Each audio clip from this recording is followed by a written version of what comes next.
түүхэнд олон улс үндэстнүүд оршин тогтнож байснаас түүхийн тавцан манлайлан үлдсэн нь цөөхөн бий.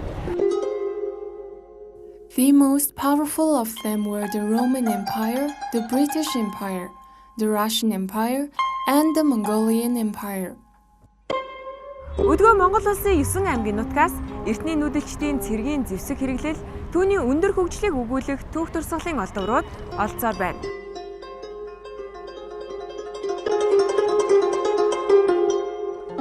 Дэлхийн бусад улс орнд мөн цэрэг дайны түүхийг өгүүлэх цэргийн музей олон бий. Place to Go нэвтрүүлгийн өнөөдрийн дугаараар бид Монголын түүхийн томоохон хэсэг болсон Монгол цэргийн музейгээр хамтдаа аялах болно.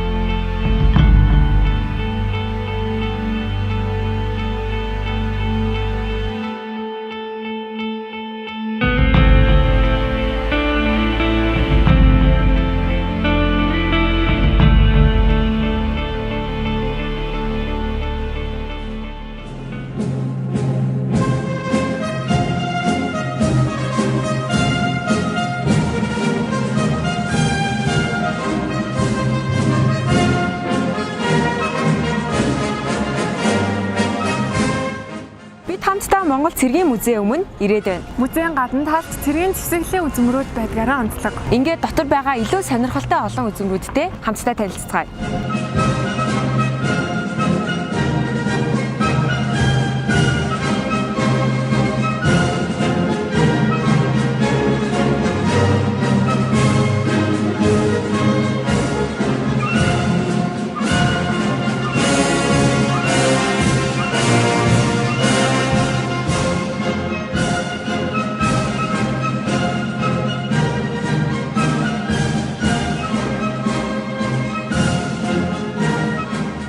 Сайн байцгаана уу? Монгол цэргийн музейд тавтай морилно. Монгол цэргийн түүх бол Монголын түүхийн салшгүйнийг бүрэлдэхүүн хэсэг төдийгүй нүүдэлчдийн соёл иргэншил, ахуй амьдралыг судлахад зайлшгүй харгалзан авч үзэх ёстой үнэт зүйл билээ. Тиймээс Монгол цэргийн музей нь энэхүү үнэт ариун баялаг эд үлгийн зүйлсийг цуглуулах, хадгалах, хамгаалах, олон нийтэд сурчлан таниулах зорилт бүхий соёлын байгууллага юм аа.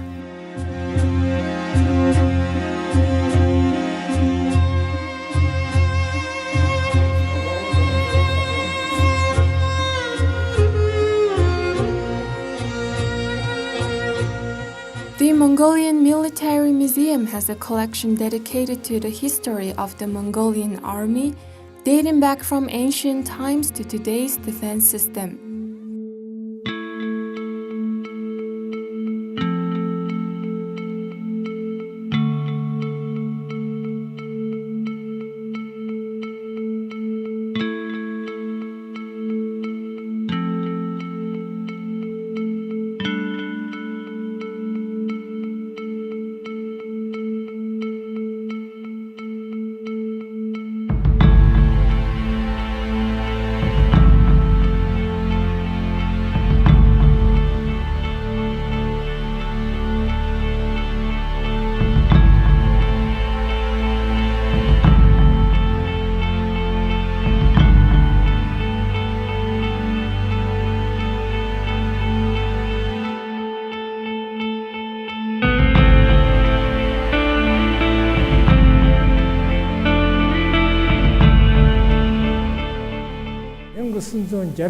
онд Монгол Ардын хөлс комитетийн хорооноос армийн музей байгуулах шийдвэр гарсан байсан. Since its founding in 1966, the Mongolian Military Museum has been operating for 52 years. The museum building was built in 1996 during the 75th anniversary of the Mongolian Armed Force.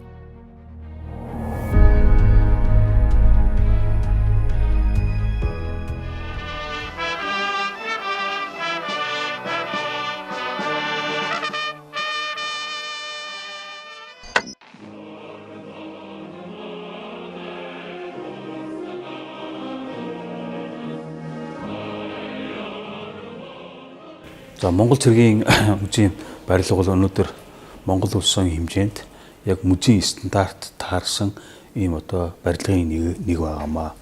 Нэгүр одоо бид бас бахархдаг. Өнөөдөр одоо Монгол улсууд яг музейн чиглэлээр баригдсан барилга бол үндсэндээ 3 байдаг. Нэг нь манай Монгол цэргийн музейн барилга байдаг юм аа.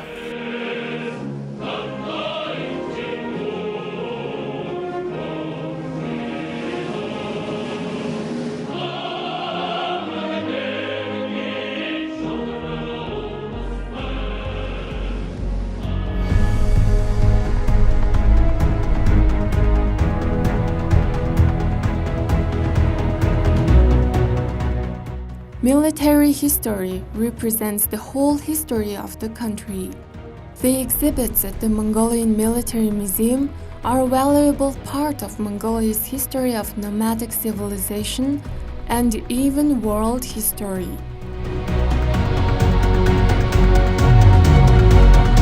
Манай Монгол цэргийн музейн үжигчдийн тоо жилээс жилд өсөж байгаа.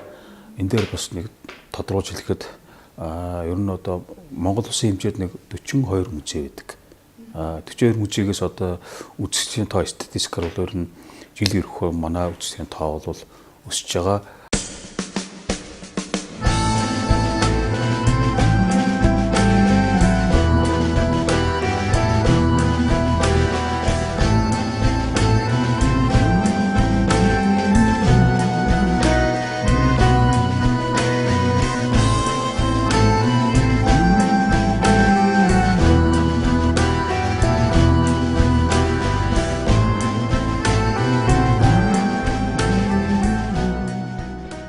Mongolia formed a standing army in 1921.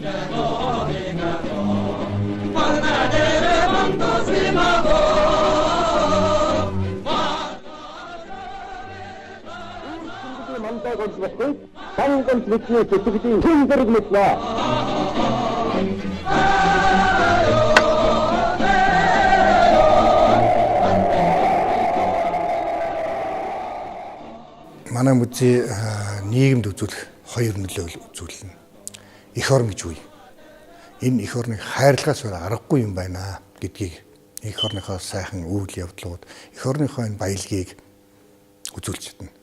Олон археологийн дурсгалуудыг нийт үзүүлэхтэй байсан. Хоёрдугаар эх орноо хамгаалагч ямар хүнд хэцүү хөдөлмөр байдгийг үзүүлж болох юм.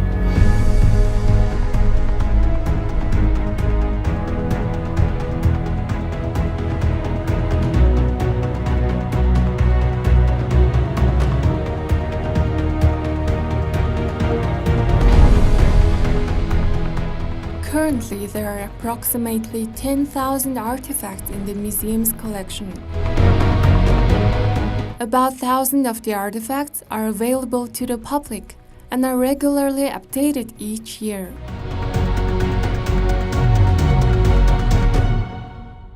Шинэ үзэгчдэн болгон дээр шинэ эдгэлгийн зүйл тавигддагаараа бас онцлогтой. The museum is a collection of archaeological findings from the Neolithic period to 13th century saddles, a hollow sword used by the medieval Mongols, and the Maxim shotgun, commonly used during World War I and World War II.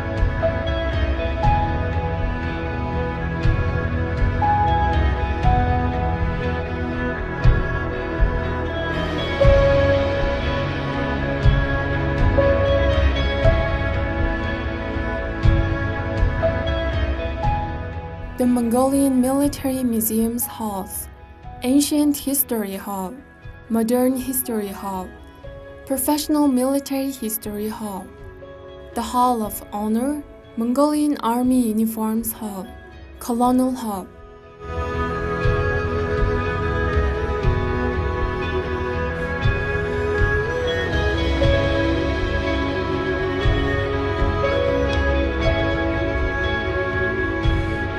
Эртний түүхийн танхимд хуучин чулуун зэвсгийн дээд үеэс 20 дугаар зууны ихэнх үе хүртэлх Монгол цэргийн түүхэнд холбогдох үзмрүүд эд үлийн зүйлс байдаг.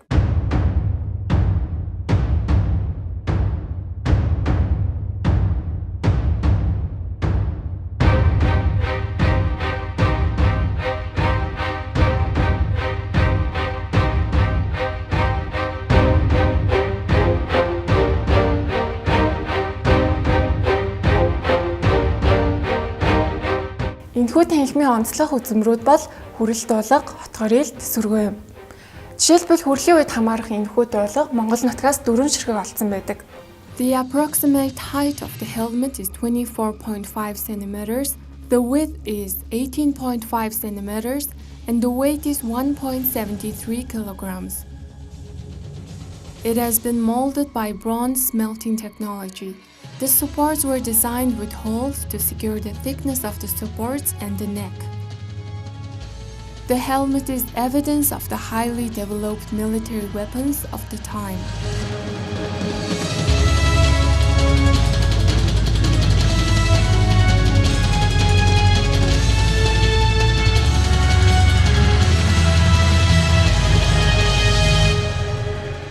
Энэхүү дуулга нь бол Өвөр хангай аймгийн Бат үлзий сумын Хитрууны нуруу гэх газраас 2004 онд олдсон байдаг. За хүрлийн үеийн дуулга бол Монгол нутгаас цөөхөн олдсон байдгийн нэг нь манай музейд хадгалагдж байгаа юм аа.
Харин энэ бол дундад зууны үед хамаарах Монгол цэргийн ээлж юм.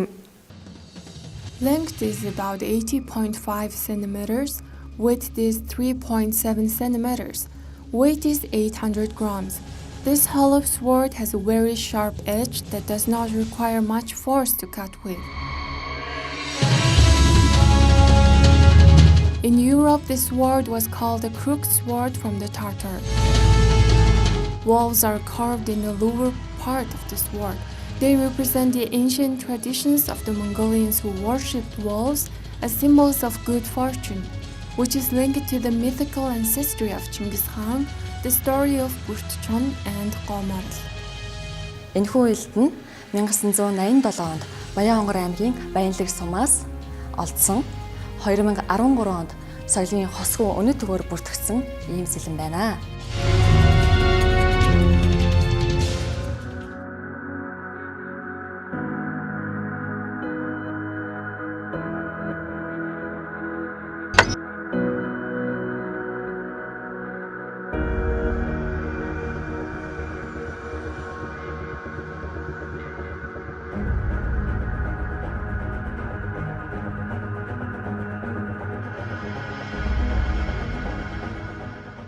Морь цэргийн довтлогооныг саадуулах зорилгоор ашигладаг өвөрмөц хэрэгсэл бол сөргөө юм. Түүнийг 4 үзүр бүхий хэлбэртэйгээр төмөрлөгөөр хийдэг.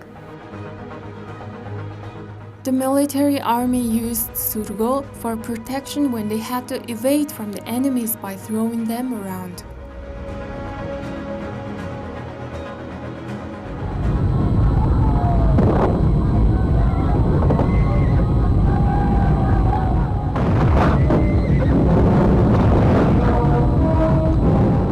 Агт морины туйраар ухаатгаж довтолгооныг саатуулдаг юм.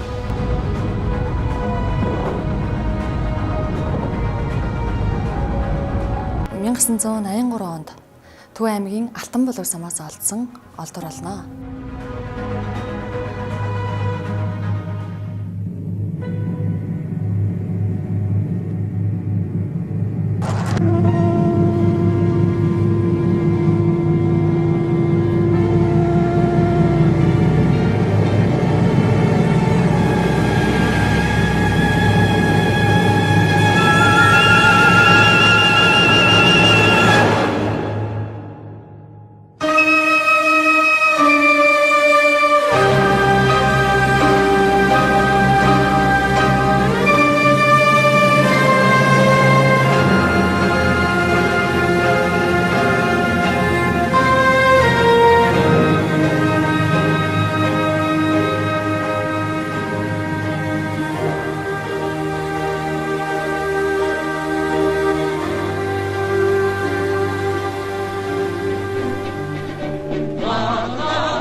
Шинэ түүхийн танхимд байна. Энэхүү танхимаас онцлог үзмэр нь Монголын цэргийн нэрт жанжин дамжны Сүхбаатарын эдэлж хэрэгжилж байсан албан өрөөний тавилга юм. On February 9, 1921, he became the first chief general and established fully standing army and led Mongolia to end Chinese occupation.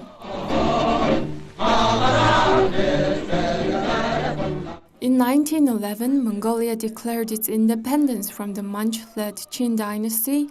5 ministries were formed, and this was the first European-style office.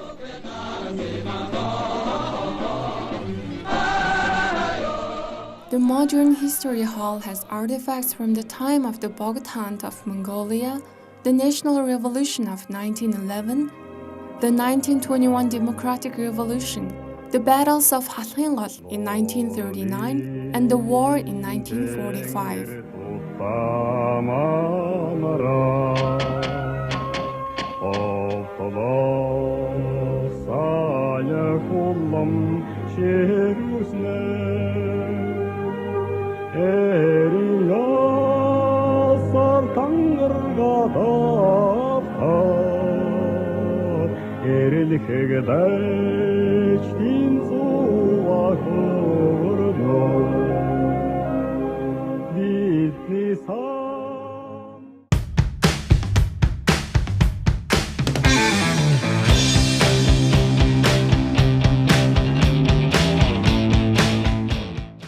Монгол цэргийн түүхийг салшгүй эсвэл ихийг сахиулах, ихийг дэмжих ажиллагаа байна.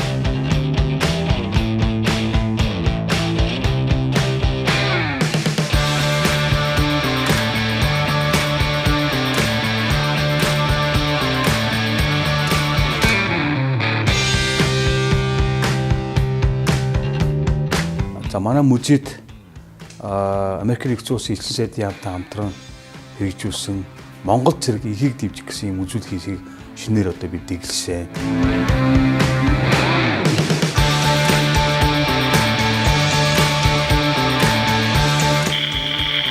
Зэв том үүнийг шонхор тарав.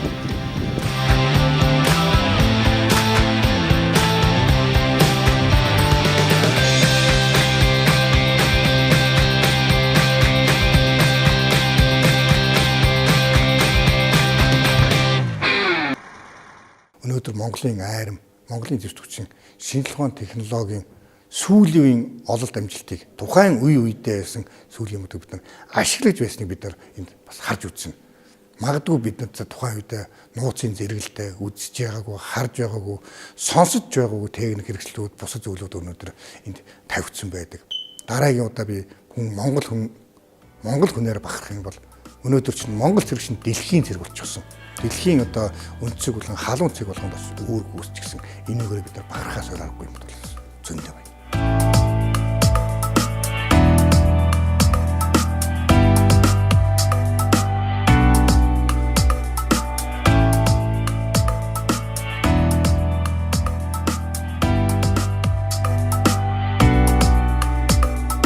Монгол цэргийн музейн хүндэтгэлийн танхим болон Монгол цэргийн дүрмт хувцас 20 дугаар зуунд зэрэг үзүүлэхийн хэсэг байдаг юм.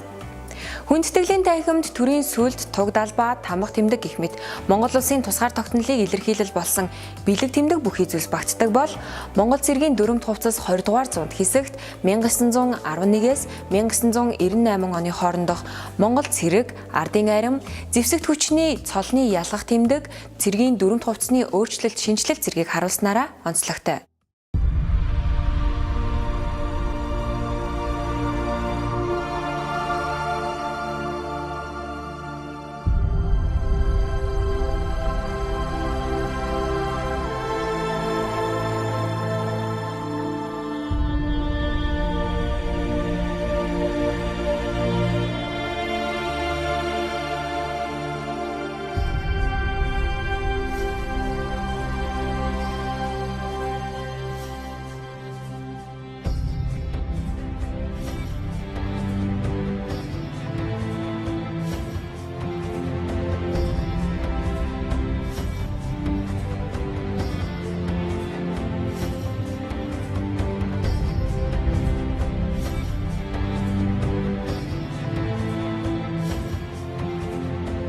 Дардаг шидийн эсрэг тэнцэл тартаан зэвсэг барин босоод хамжилгаалын ёсоор барж байсан гадаадын боолчилчд болон шархар феодлуудын олон зуун жилийн дарлыг зөвлөлтийн ард түмний ах トゥ угийн тусламжтайгаар устгаж тус улсад ардын хувьсгалыг байгууллыг тогтоосон билээ. Манай их хоёрыг тохиолдуулан хаанаас баяр хүртгийн хамтад манай ард түмэн өөрийн эх орныг улам бэхжүүлэн чанагшид цэцлүүлэн хөгжүүлэх энх тайван байгуулалтын нийт хэрэг бүх чадлаа хоошиж зориулна гэдэг үнэ итгэж байгаа илэрхийлье. Монголын ард түмний тусгаалсан бүрэн ихэд бүгд найрамд Монгол ард улс намтугаас.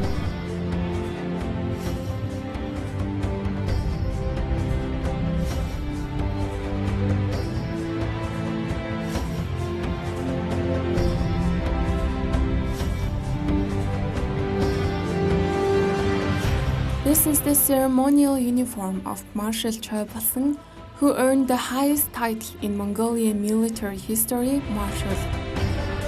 In Mongolian history, this title has been earned by 3 people. He was a Mongolian state figure and a prominent military man, and he used to wear this uniform for ceremonies. Also, its 11 medals are partially gold-plated, and 137 ornamental swords are kept in this museum too.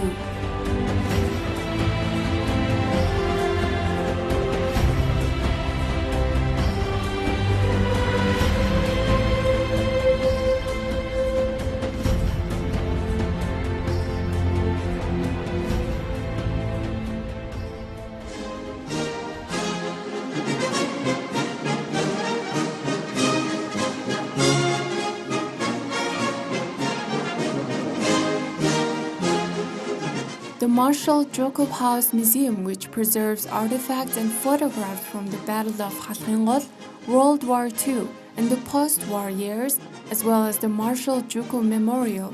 1979 он буюу Халхголын ялалтын 40 жилийн огоор анх одоо нээгдэх юм шийдвэр гарсан байдаг.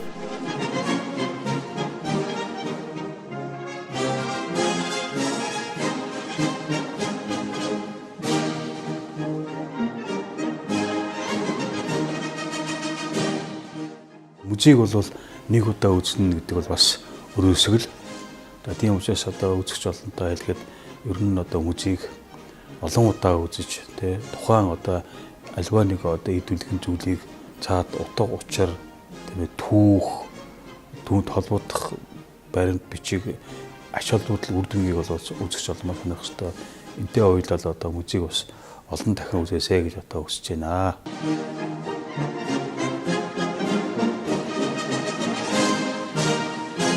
Монгол цэргийн музейгээр хамтдаа аялсан Place to Go нэвтрүүлгийн өнөөдрийн дугаартаа хамт байсан үзэгч та бүхэндээ маш их баярлалаа. Музей мягмар гарагаас бусад бүх өдөр 10-аас 17 цагийн хооронд ажилладаг юм байна. Насны ангиллаас хамаарат 1000-аас 3000 төгрөгийн тасалбар аваад үйлчлүүлэх боломжтой. Нэвтрүүлгийн дараагийн дугаараар уулзтлаа. Түр баяртай.